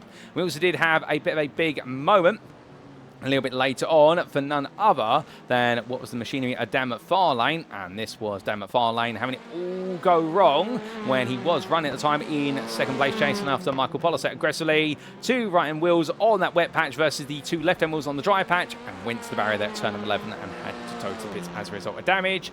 And of course we then did have the absolute episode that was Carl Trost and Dan McFarlane. Well, it was Carl Trost and also none other than one of the Crop Promotions cars, but we won't be getting a replay of that, I do believe, ladies and gentlemen, as we come back to your live racing. And goodness me, what a story it has been so far as we near the halfway point of this race. And as we do, well, more surely still to come between our drivers. A few battles out there still trying to brew up. And indeed, right now we are seeing our drivers push as hard as possible, but not if you're Nicholas Shred's car. And unfortunately, again, we can't quite see him at the moment, but you can see the top of the car there. And that is at turn 11. The corner that's caught out more drivers than any other corner here today. And it is that mixture of what is a drier line on the inside of the corner versus a wetter line on the outside. And the problem is, it's not that there's water there that's the problem, it's that drivers are braking with the left-hand side tyres on the dry patch and the right-hand side tyres on the wet patch. They're unbalancing the car under braking, and what that does, particularly with the rear of the car, because remember, when you put on the brakes, all 4 brakes, all 4 corners of the car will activate, but the rear brakes will normally come off first on these TCR cars in terms of they release, then the front brakes, all the weight is, will then release more gradually. What you are seeing is the rear right of the car, the wheel rotation there is different to the rear left of the car, and that is what is suddenly kicking the rear right corner of the car around and into that spin. And we won't go into too much technicality there. Hopefully it's as clear as day and not as thick as mud. And as meanwhile, we do see Nicholas Shvedska trying to keep it together right now. Well, from pole to unfortunately 17th place overall. Well, what was the second round of the grid overall to 17th place overall, and pole and Gamma down to 7th place in Gamma. But still, there's a lot of race to go, and anything can happen before this is over, ladies and gentlemen. Do not count this over yet for anyone, as that Hidako finds Ray back on his inside again, and right now as they come out the corner, oh goodness me, and Zach Hidako, they're using the raised nature of the turn 7 exit curb in order to push the car back onto the road versus where's Ray 2, but looking one way then the other. Hidako attacking back now. This is getting a little bit personal between these two as we ride aboard the T0 Racing Ascent Delta leader. And remember, of course, they score points overall first and foremost for the podium of the Gamma and the Delta Championship classes. We will see 8 points for what will be first, 4 for second, and 2 for third in endurance race rounds. So for Hidako, well, the first thing he wants to do is get a big haul of points from his overall position, and an extra 8 points he'll be winning in his class. And well, this could be the round confirmed that Sonny revives his championship right at the end of the season? And if so, well, could he potentially steal the crown away with 2 to go? Well, taps the rear there of Ray Tew and says to him, look, if you're going to pass me like that, get a move on. And I think Ray won't be too impressed about that, to be fair, but they're allowed to make touches like that. It's all part of TCR racing. Indeed, if you ever watch the British Touring Car Championship, alternatively, the Australian equivalent, which still races here today at Adelaide, although you wouldn't know it as the Australian Touring Car Championship, you'd know it as V8 Supercars, but its original name was Australian Touring Car Championship. So this is the home of Australian Touring Car, Adelaide, as much as none other circuits as Bathurst, and also with Phillip Island. And well, the circuit on an annual basis plays host to V8 Supercars, and well, of course, the absolutely infamous pictures of seeing them hop, skip and jump their way through the first 3 quarters, but also plenty of spectacle to see, and the infamous line of they're all in the wall, well, that being reference to what was the race back in 2023 in the Supercars visit here to Adelaide, when in the end the rain arrived literally as they made the way through this sequence of corners coming down towards turn 9, if my memory serves me correctly. And with every driver on slick tyres, and suddenly you just had cars piling into the barriers. It was an absolutely obscene amount of rain in literally the space of 5 seconds, and it suddenly turned a very dry circuit, primed for slicks, into a circuit that became essentially a wreckage yard for supercars. But as Hidalgo makes his way around, well, meanwhile, we do look back to the front of the field, and Michael Polasek makes his way onto another lap very happily, as Francois Schinck is into the pit lane, and so is Zach Hidalgo. So both of them have decided to come on in, and as they do there, well, Nelson Locksmith's being advertised, but right now, are they going to unlock any more pace through this quick pit stop? Francois Schinck, of course, going further down the pit lane to his stall compared to Hidalgo, but it all balance out typically, presuming the pit stops are about the same length. We'll see Schinck come back out ahead of Hidalgo by a small margin. But tied along in the meantime, a long way down the field. And remember the fact the majority of the field is a lap down with the way this race has gone. It is one of our shortest laps on the calendar as well, with a lap time here in increasingly rapid conditions of under 1.5 minutes. So we are expecting several drives to be a lap down, plus all the incidents we've had has only added to the conundrum. So this is now a race, really, where it's about everybody hot lapping to a degree in order to be able to try and find the places later on in the race. Schinck is still being serviced, all 4 tyres perhaps being serviced there, or not. We'll have to wait and see. No, in fact, he comes back down off the jacks. As he does so, Zach Hidalgo there just behind him as they make their way onwards. And as they do, well, both drives together now as Michael Polasek comes into the pits behind them from the lead of the race, almost putting a lap over the top of them. And as his car sits there right now, no change of tyres for Polasek by the looks of things, just the fuel going into the car. We'll have to wait and see where that brings him back on out. But as these drivers continue the way on around, Wojciech Swirydowicz here, well, currently holding in 6th place overall. But remember, there's always the thought of pit stops. So we've got a lot of drives now into the pit lane. I think this is really now into pit stop territory with just under 20 minutes to go. Will Swirydowicz be coming in? Surely we would expect him to do so. No, in fact, he stays out. He did come in much earlier on, of course, with what was a degree of damage to the car, and perhaps Swirydowicz there deciding to take his pit stop and getting it done soon. But then again, I don't think he'll have enough fuel to get to the end. He may have to come in for a second time, and if so, well, he really takes the lead overall for now to Swirydowicz. But this could all go back to Michael Polasek, who has definitely taken a strategic pit stop, whereas we have a big question mark over Swirydowicz, and where he has got a strategic pit stop still to take. Logan McKenzie, meanwhile, leaves the pit lane in 3rd, and right now he is actually gradually closing down Polasek, at least on pit stops. He was in the pits for a bit of a shorter period of time, as John Daniels now leaves the pit, returns to the racing as your Gamma leader. And for John, this is going to be an absolutely huge moment for him. And I do believe for John Daniels, no win this season so far in Gamma, unless I'm mistaken. I'm just double checking all the notes we've got from this season. And has he ever taken a class win in his history of John Daniels? Let's take a look back through the accolades and the record books. And the answer to that question is yes, he has taken a few. In fact, he's taken 9. And, well, he's also had a season best finish, a 7th place overall back in season 16, and that was in round number 2 at Charlotte Motor Speedway in our 5-year anniversary season. So for John Daniels, this could be his 10th Gamma win of his, well, 10th class win of his career. Remember, he hasn't always had Gamma wins, to be fair. He has also raced in the Delta class as he makes his way onwards right now. For John Daniels, this is looking increasingly positive for him. But meanwhile, After what was a bit of madness earlier on for Carl Trost, everything now seems to be settled down. He's getting his head to the ground here and trying to push on as Wojciech Swirydowicz is into the pits and lead this race. We did expect there was going to be a pit stop for him as I look out my console booth window, and it means that Michael Polasek now is back into the leader proceedings. But, oh, what's happening here for John Daniels? We leave him for a moment and that car is broken. And, well, as the car comes to a stop there, that suspension is not looking good whatsoever. And for John Daniels, we'll need to get a replay of that soon, ladies and gents, because Cooper Akers now takes the lead of the Gamma class. You couldn't make up the story right now and literally leave a driver for a moment, and suddenly it all goes wrong. And Cooper Akers now looking for potentially his third Gamma class win of the season. The last one coming, of course, back in race number 2 at Barber Motorsports Park in round number 4, and what would be a podium for him as well. Can Cooper hold on for it? We'll have to wait and see. Still 17 minutes on the clock, and anything is possible. And therefore, as they say, it's not over until it's over, and that's exactly what Cooper Akers will be thinking to himself as he rolls through the streets of Adelaide.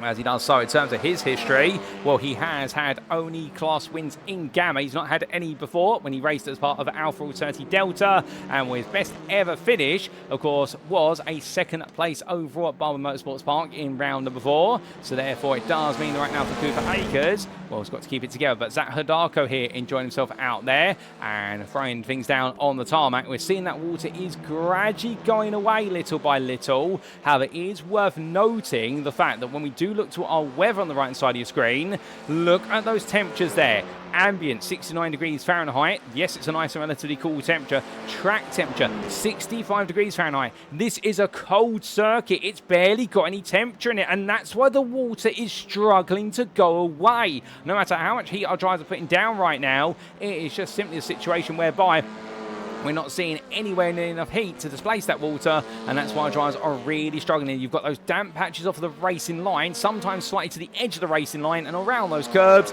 and well, drivers have got to be careful here, and they are pushing, and that is the problem. As the circuit gets quicker, they're gaining so much confidence to the point they're thinking that, right, okay, I can return to my racing line, and then suddenly they're forgetting at the last possible moment, hold up and saying there's still some water literally on the edge of the racing line. That's where you don't want to be. But Francois Schink right now definitely does not want Zach Hidako for close company, but I don't think he has a choice in that matter as they come up behind Jason Lynn to put a lap on him, and well, they're only 3.5 seconds off of Ray Tew, who just quickly escapes the camera before it pans to him. As Schink here is to focus our cameraman's attention, coming through turn number 4. Was that Hidako right there behind right now, and the Delta leader pushing him the distance here. And for Zach, what's it going to be? Should he be able to bring home an overall 5th place? Will that be his best result of his career, many of you may be asking? And the answer would be yes. Right now, Zach Hidako, if he finishes 6th where he currently is overall, it would be his best achievement in an overall finishing position. We can take his first top 5 overall. That's going to be even the more sweeter. His previous best result being, of course, in 9th place overall in round number 2 earlier this season in the St. Petersburg Grand Prix circuit. But right now, doing everything right to try and make a bit of magic happen here and set a new record for himself. Let's wait and see whether that's going to be possible. But more pit stops abound as Major Montevice into pit lane, and I suspect this is going to keep him a lap down. Where will it put him? In fact, it's a quick trip to the pit lane there, 13 seconds. So something tells me that might just be some fuel going in the car. And, well, if so, well, this is his 2nd strategic stop. So I think there might have been a bit of a problem the first time he came in. And, well, hold up. I'm here to make the Wojciech Swirydowicz just had to tow to the pit lane. And if so, well, that's going to put Swirydowicz now at least a lap down. It puts him outside of what will be the top 9. As a Swirydowicz into the pit, and well, ladies and gentlemen, for all that and more, let's bring you up to speed with it. We do take a quick look back in time, or do we? Is Hidako going to go for a move? No, not quite. We're keeping an eye on that, but we are going to briefly go back for a trip in time, starting with what exactly happened to John Danielson, leader of the Gamma class. And this was John Daniels. He'd already had the incident. So John Daniels, a lot earlier than that, not quite sure what happened to him, but we've seen the outcome. And well, can we get a bit of an earlier view of John Daniels? I think we can.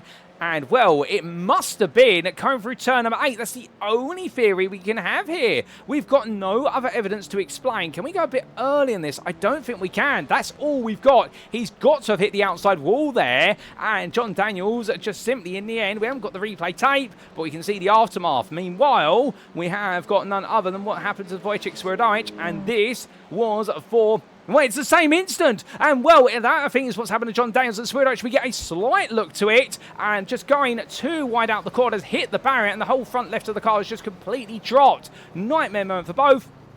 And well, that's how you lose an opportunity here for both drivers to score some huge points, or in the case of Swirydowicz, potentially take the championship crown. And let's head back to your live racing.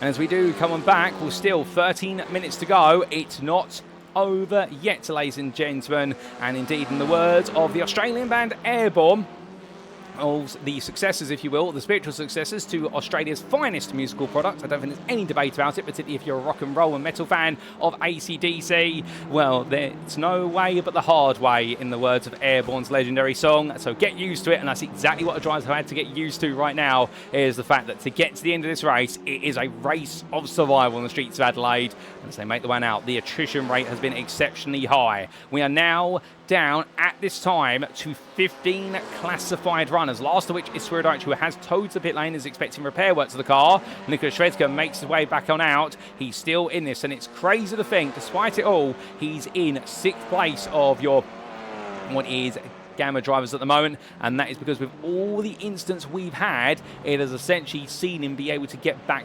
into the running to a degree. Shredsker makes his way onwards right now. The pain that's been felt definitely noticeable, but can he find a way to recover, to relieve some of that pain? Battle-wise, it's still Francois Schinck and Zach Hidalgo, the closest pair out there at the moment, but it does seem as though Schinck has been able to re-establish a little bit of control over that gap, as Zach Hidalgo, they're going a bit deep coming out to the hairpin, and well, it's still a 43-second gap to Chris McDonald, an exceptional gap, but he is effectively a lap down at this point. So let's give you a run through the field that currently is with us, and then talk about our retirees. Michael Polasek leads overall. Your Alpha driver right now and defending champion will keep his championship hopes alive with a finishing position like this, albeit, of course, the gap between himself and Swirydowicz, it will theoretically come down a little bit, but Polasek really needs to be on his A game for every round, whereas Swirydowicz can effectively stumble across the finish line in order to be able to theoretically take the crown. So Polasek leads by 13 seconds, a growing advantage. Last time out, he took 6 attempts out of this man, Logan McKenzie, who right now is also lapping in the 24s, but it's the high 24s to Polasek's low to mid 24s. But Logan McKenzie really has been the descriptor of stability and consistency all season long, and he's doing that again here today. And meanwhile, Cooper Akers, Gamma leader, sits in 3rd. And right now, the number 29 driver is your Gamma leader by a considerable margin over Chris McDonald, to the tune of effectively a lap at this point. And right now, all Cooper needs to do is keep hit safe and smart, and he will be absolutely fine. But as he makes his way up through the corners, Ray Tew is a little bit further behind him, and we do see Ray Tew at the moment in 4th place there, and well, absolutely looking happy with the car, no doubt about it. He makes his way onwards in the number 96, and then we do have Francois Schinck behind him by 6 seconds it was. It's now down to 5.6 seconds, so it does look as though here that Francois Schinck has gained some time, but in fact that last time around it was Tew who gained almost 4 attempts on him. And then we do have Zach Hidalgo running in 6th place, your Delta leader, given how it started in 5th in the Delta class, and what was 18th overall. I don't think he would have believed it if you told him that he would be leading with only 10 minutes to go in the Delta class, but that's the way it has gone. Chris McDonald sits in 7th place. He's currently 2nd of your Gammas, and the first of the drivers who is classified a lap down. We've got Michael Polasek literally just in front of him, and right behind Chris McDonald is Nicholas Shredsker, who is 3 laps down at the moment from the leader, 2 down on McDonald, but he is going to try and overtake him to get a lap on him if he can. Fleet Smith then is in 3rd of your Gammas at the moment, 8th overall, and the problem for the B and D's driver is right now it is all proving to be a bit of a lick your wound situation, as oh my goodness, and Fleet right now absolutely hopping and skipping the car between the apexes. I mean, to be fair for Fleet, he is throwing everything at this in the B4D's machine, but even so, well, he does not want to put it into the wall because he started 3rd in class, and well, right now he's back to 3rd in class given how it all started, and yeah, there's a great opportunity here. He wants to try and take the 2nd place over Chris McDonald. With John Lowes on absent, he wants to put himself in prime position to potentially wrap up the Gamma Championship at Phillip Island with a round to spare. But sometimes there's a degree of discretion that's needed, but he may also be a driver who enjoys being at 100%, and if he can't drive at 100%, it actually distracts him a little bit. We'll explain a little bit more about that very shortly. Tyler Long, 2nd of your Delta at the moment, 9th overall. Well, that's where he started second in the class. Went a bit wrong at the start, of course, with that instant coming out to turn number 4. He got caught up behind was a couple of wayward cars and had to park up, essentially. And then also had a big brush with the barrier later on in the open laps. But since then, he's now been able to keep it together. He's in 9th. John Daniels in 10th place, leader of the Gammas, until he had that huge brush with the wall at turn number 8. And, well, unfortunately for the number 2 driver, right now that Gamma win for this season has escaped him once again. He's running 4th in Gamma right now, 10th overall, so some decent points coming his way, but not the points he was hoping for, perhaps. Major Monster Ice sits in 11th, a further 16.5 seconds behind Daniels. He's running 5th of the Gammas right now with what is a bit of a gap to Jason Lynn. And there is your Gator Racing Drive, the official photographer for the AlphaTauri Challenge as part of Glass and Steel Photography and Design. And we'll get the feeling he'll be very busy with the camera after the racing is complete. Albeit, of course, Renee's busy on circuit, running 3rd in the Deltas and starting 4th place. He'll be happy with how things have progressed, but he'll know as well there's a big opportunity out there for even more points, and that opportunity has gone slightly awry. Then we do have Carl Trost, and after what was that huge episode with regards to a brush with the barrier early on, and then the spin at turn 11, and then the spin into the pit lane, well, for Carl Trost, that's been able to get it back together, and right now is last of the runners, who is 2 laps down. The only driver is 2 laps down, and then Nicholas Schwedska is 3 down. Wojciech Swirydowicz is still in the pit lane, so he is technically running at the moment. However, do keep in mind that Swirydowicz, if he doesn't get the car back out there, depending on how many laps we do, we may see him essentially ruled as a non-finisher from this race and will pick up no points. It will become a 0 score. As the Carl Trost there, giving it away to Tyler Long, letting his teammate go. Tyler Long, the Delta Championship leader, and will make sure not to obstruct or frustrate him whatsoever. As much as he would love to battle with him, sadly that's not the way it's going to be. So 6.5 minutes left to go, and right now 14 cars out on the circuit, the last of it being Nicholas Schwedska, and then we do have the question of Swirydowicz in the pit lane. And bear with me, ladies and gentlemen, I'm just going to double check the rules and regulations for the AlphaTauri Challenge, and well, I'm not going to read them out to you verbatim. We're not going to do the Matt Malone ASMR, which was reading out the entirety of the iRacing Sport and Conduct Code, but what we are definitely going to be doing is just taking a look at what exactly is said about the number of laps that need to be complete to be classified, and particularly for Wojciech Swirydowicz, what that means to him. As meanwhile, Fleet Smith has had a bit of a moment. Through turns 1, 2 and 3. We may be able to get a replay of that very shortly. And, well, we have just been able to confirm that drivers must complete more than 50% of the leader's laps to score. So Michael Polasek at the moment is on lap 27. At the rate of knots he's going for, as we show Polasek on the screen there, we suspect, therefore, he is going to be completing a grand total of around about, it will be 31 laps if my maths is correct, and Swirydowicz will have completed 19. It will be over half, and therefore it will mean that Wojciech Swirydowicz will see the result stand as a 15th place finish, which will be his weakest performance of the season over a single round, so it would become an effective drop score for Wojciech Swirydowicz, if my memory serves me correctly and my maths is all correct. So therefore it would mean the championship would go on just that little bit longer, but definitely a bit of a change there and a surprise as that. But as the drivers continue to roar the way around the circuit, and meanwhile, we do look to none other than Gamma leader of Cooper Akers, who right now, his pace as quick as Logan McKenzie. In fact, a personal best that last lap at 24.75. And, well, the fastest lap of everybody, minus Ray T on that previous lap, who was that little bit quicker. But the fastest lap overall still sits with Michael Polasek on a 24.20 to the nearest 100th. A very impressive lap as that. And meanwhile, Ray T right now just taking 1.7 seconds out of Akers. Is a fight for third on the cards. Is Akers going to see that podium snatched away for him? Remember, of course, for Cooper, it would be only his second overall podium in his AlphaTauri Challenge career. And, well, Ray T would like a word about that one. He would like to take that back if possible, but we'll see what's going to play out between them. Jason Lynn is into the pits right now, and he's left his pit box and makes his way onwards. I suspect that's a quick splash and dash there. Only 5 seconds. That's just simply to get some fuel. And, well, as the drivers make the way around, right now, for Jason Lynn, makes his way down pit lane, and, well, just simply keeping his head down here. Not long to go for Jason Lynn, and therefore all he needs to do at this point is get the car home, and it will be a third place in Delta. A big result. It'll feel very frustrating. It'll feel like the most endured podium of the season rather than the most static podium of the season. That's sometimes the way it goes. As Michael Polasek goes on to lap 29, and with 3.5 minutes to go, that lap is just on a 24.13. Right now, he is not leaving any points on the dinner table for anybody else, and that's because he wants to make sure he gets the maximum points, the maximum 208 that's available for taking overall pole position and the fastest lap. Also, in fact, he does want to be taking what would be the Sublime Finesse Award for what will be less than 4 instant points. Well, if he does so there, then it would be a grand total of, if I remember correctly, would it be 212 points available instead? And I think it would, in fact, as the drivers make their way on through. But right now, well, Michael Polasek definitely making sure he's trying to grab everything he can here. And we just double check those bonus points once again. And, well, it's pole position and also Sublime Finesse. And, well, in fact, it would be 208 points there because that's where you can take, not 212. Let's do our maths correct. Plus the 200 for the win. But makes his way then through the corners and in towards the hairpin he goes, and we're 2 laps remaining for Michael Polasek. As meanwhile, all the battles seem to have petered out. Here's that Hidalgo still chasing after Franz Wojciech, but that gap right now, he has brought it back down by the best part of a second on that lap. But the inverse is true in the fact that I think Franz Wojciech is managing this race to a degree, and if so, well, I think this is just going to stay relatively stationary before all said and done.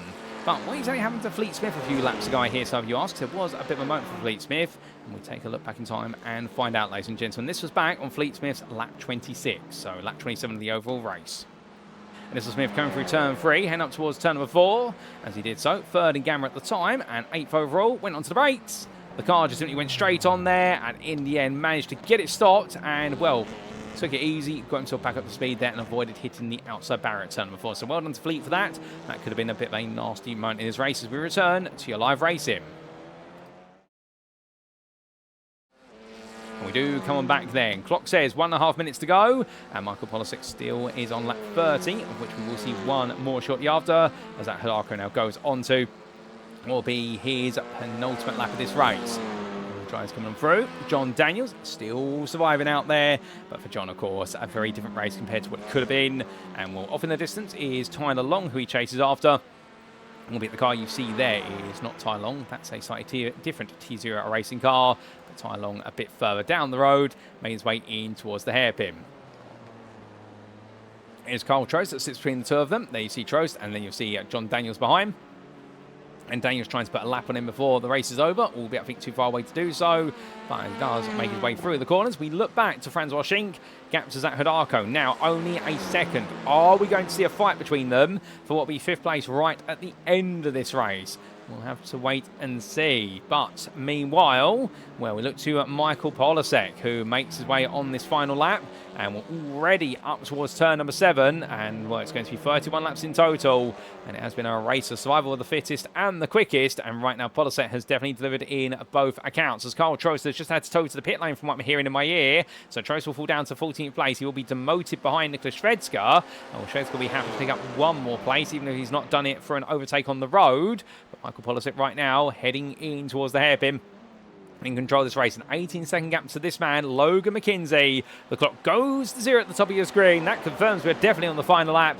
And Logan McKenzie right now in a safe second. But for Michael Polasek, he comes through turn 11. The Cornet's caught out half the field today. Makes the way through the kinks of 12 and 13. And, well, it has been a season of difficulty. It has been a season of ups and downs. But with only 3 rounds to go, he needs to be on a high all the way to the end. And this is the best way to start it. Pole position, the fastest lap, and most importantly, the win comes to Michael Polasek for Yellow Flag Motorsport here in Adelaide by 18 seconds in the end. As meanwhile, Jason Lynn just finishes behind in their 3rd place in Delta in 12th. But for Logan McKenzie coming out of the final quarter, did not have the candle to set fire to the pace, unlike Michael Polasek. But what he did do was have a very consistent drive today to take 2nd place. It will then be Cooper Akers who comes on through the next few quarters very soon to see the end of his race. But we have had finish off camera in 2nd and 3rd in Gamma, Chris McDonald and Fleet Smith. And, well done to them. Unfortunately, we couldn't quite catch them on camera. Nicholas Shvedska's coming through as well. In the meantime, taking 13th, 3 laps down. But Cooper Akers comes on through to return to winning ways in Gamma. It's another win this season for Cooper Akers, and a brilliant job at that.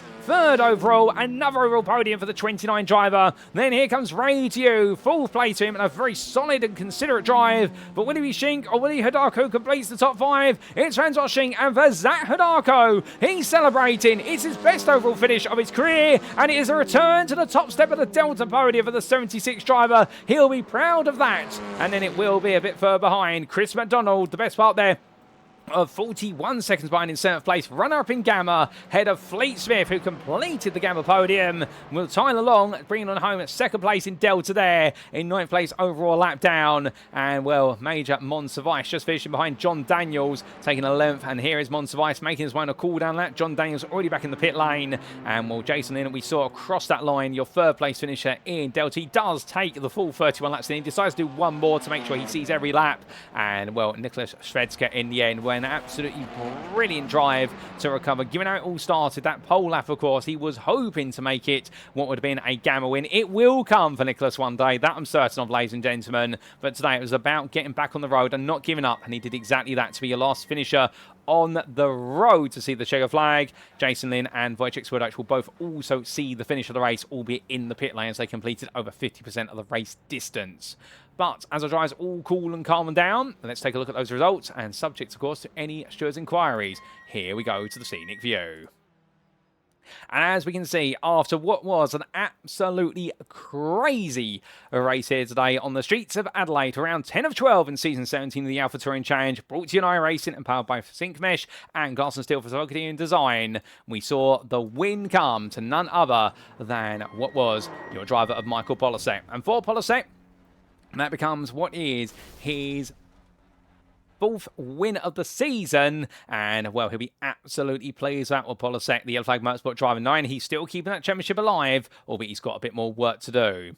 18 seconds behind him, Logan McKenzie for Pennzoil Super Touring, and in the end, for the Pennzoil Super Touring team, it was a double podium, and they'll be pleased with that. McKenzie will be very happy to be on the 2nd step and join in there, and I'm sure there'll be a big hug on the podium between the two of them. Cooper Akers there, your Gamma winner for Pennzoil Super Touring, and what a drive from him. Take him in his career, what is none other than his 3rd class win of his career. Not quite matching his best overall result, one step away from that, but still up there, and another overall podium from, I believe, his 2nd overall podium of his career. Raytu taking 4th there for Beaver and Deeds. Another great drive from Raytu, getting right into the thick of the fighting, but could not find his way onto the podium, finishing 6.5 seconds behind it. But Francois Schenk was the man he definitely held off by 6 seconds there. The senior driver taking 5th and making sure to end the fight was that Hidako as the winner of it, with Hidako rounding off a run that saw him finish 6th overall, his best result of his overall career, and a return there to winning ways in Delta. And the last time he took a win in the class, well, that was all the way back at Chicago, of course, and he'll be absolutely emphatic about that in the fact that there is an endurance win, and I do believe for him his 1st endurance win of the season, unless I'm mistaken, and that'll put a big smile on his face, no doubt about it, because he's only had sprint wins so far. In fact, no, let me correct myself, he did, of course, take the win at Belle Isle, so it becomes his 2nd endurance race win of the season. So Zach Hidako resuscitating his championship, and is this the sign of a late charge coming from him? Well, then Chris McDowell took 7th place there for Crop Promotions, the first time tries to finish a lap down, but that's 2nd in Gamma, so some very valuable bonus points coming his way as well. Head of Fleet Smith there for B4Ds, who, despite a bit of a stumble today, still extends his championship lead to a degree, although Chris McDonald would definitely have something to say about that, and B4Ds driver will know, now going to Phillip Island, he can theoretically take the crown with a round to spare, should the results really go his way. Tyler Long, 2nd place in Delta, the T0 Racing Ascent driver, well, he'll be pleased there to be part of a 1-2, but normally he would be at the front of it, but Zach Hidako has led that 1-2 home for T0 Racing Ascent, and Ty Long has been at the rear of it, but still a result there that enables him to open up even more of a lead versus his main rival in the Delta Championship of Fuadal Ridgely. John Daniels completed your top 10 there for T0 Racing Summit, just to his teammate Major Monsavice, and we're both of them missing out on the Gamma podium, but still some big points for the team there in the Teams Championship, and also for their individual Drivers Championships campaigns. Jason Lynn, 12th there for Gator Racing, 2 laps down, around off the Delta podium. He'll be pleased with that, although I think he'll be shocked as much as pleased with it in the end, given the fact how it all started and how it's ended. 3 laps down was Nicholas Shvedska for Shvedska Racing, your pole sitter in the Gamma, of course. An incredible Gamma pole lap, but it wasn't to be. For the opening couple of corners with a squeeze the apex wall there, turn number 1, and I think him hitting the apex wall, plus also hitting the side of Micah Hendricks' car, and unfortunately, we did see the 250 go around before it really got to show what it could do around the town. But then, Carl Trost, 4 laps down there, the T0 Racing Ascent driver.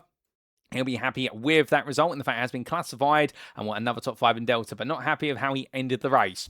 It was also a classified finish for Wojciech Swirydowicz for Beaver and D's, 12 laps off the winner, and well, not the result he needed to take the crown. It's his weakest performance of the season, so that does become a drop score for the Polish driver. Therefore, he has to carry on at Phillip Island, but of course, the stakes are still high for Michael Polasek, who needs a perfect run to the end of the season. For Our Ridgely, 16th there, and will be in 5th place in Delta for SRG, and having completed the race up to 14 laps on the finish, he will have just done over the 50% distance from the leader, and therefore Our Ridgely will complete your top 5 in Delta. Then, non-finishers are classified: Mike De Almeida, Micah Hendricks, Mark Darnell, Dan McFarlane, and also we did see non-finishes for Matthew Shepka, Gareth McAllister, and Evan Clavio, and a non-start there for the privateer from Grim Racing of Kevin Johnson. Well, goodness me, ladies and gentlemen, what a race it was. A race of attrition, survival, you named it, had it here today. But that's what the streets of Adelaide are known for. And, well, as our circuit does go quiet and I try and start to pack the cars up in preparation for travelling for Phillip Island, well, there's only one thing to do, and that is for us to wrap up. Thank you very much for watching, and if you've enjoyed today's broadcast and you're sat there right now wanting to know more about the AlphaTauri change or even to get onto the grid, of course, well, the best place to go to find out all the information you need regarding the AlphaTauri change and to get yourself on the grid is to go to our official website at alphatouringchange.com, and while that website appearing on screen, a complete compendium of all information for AlphaTauri change, whether you want to know all about the current season or all the way back to our very first race in Season 1, all the information is there. A Hall of Fame, all the records, the roster, you know it, you name it, it's there and it's known. And we do have, of course, what is all of our champions. It's all absolutely available. And if you do want to and join the official community and really get on board the spirit of an absolutely brilliant community that, whilst based out of North America, is open to anybody around the globe, whether you hail from Europe, from Asia, or anywhere in between. All you need to do is go to our website and join the official Discord. Invite links available on the website, and also some brilliant merchandise as well. But, of course, at this moment, we'd also like to say a big thank you to our series partners, who do include Syncmesh, and say a little more about Syncmesh. Born out of the pursuit of one man's search for better gear for sim racing, Syncmesh is the company which provides purpose-built gear for sim racing, ranging from gloves through to full line of performance wear. With an obsessive attention to detail in their gear, which aligns with your attention to detail in nailing lap after lap on the simulator, you could not ask for better gear to make your racing experience better. So if you'd like to know more, do head to sync-mesh.com today. We'd also like to say a big thank you to our other series partner, Glass and Steel Photography and Design. As we mentioned earlier on, the AlphaTauri Challenge's official photographer, Jason Lin, is a highly talented and approachable individual who provides both photography and livery design services for the iRacing simulator platform as part of Glass and Steel Photography and Design. But do not just take our word for it. With 5-star reviews from his clientele citing us easy to work with, detail-orientated and a very fast responder, if you're looking for pixel-precise photography or a livery design to dominate the competition, then why not head to his website at glassnsteel1.wordpress.com today. But with that, ladies and gentlemen, that's all we've got time for today. And with that, we now have 2 rounds to go.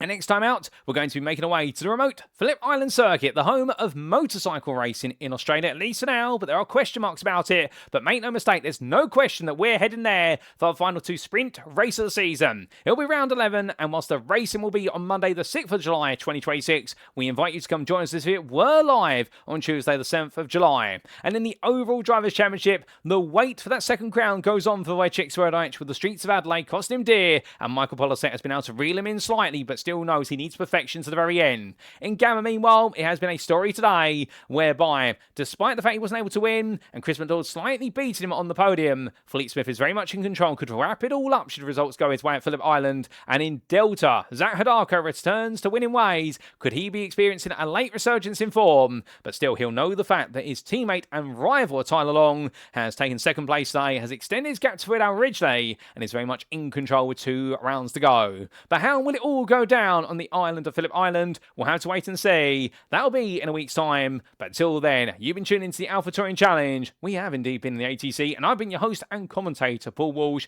You've been tuning into a Paul's production. And until next time, remember to stay safe, stay well, stay smiling, and most importantly, ladies and gentlemen, like our drivers, remember as always to stay on track. Good night.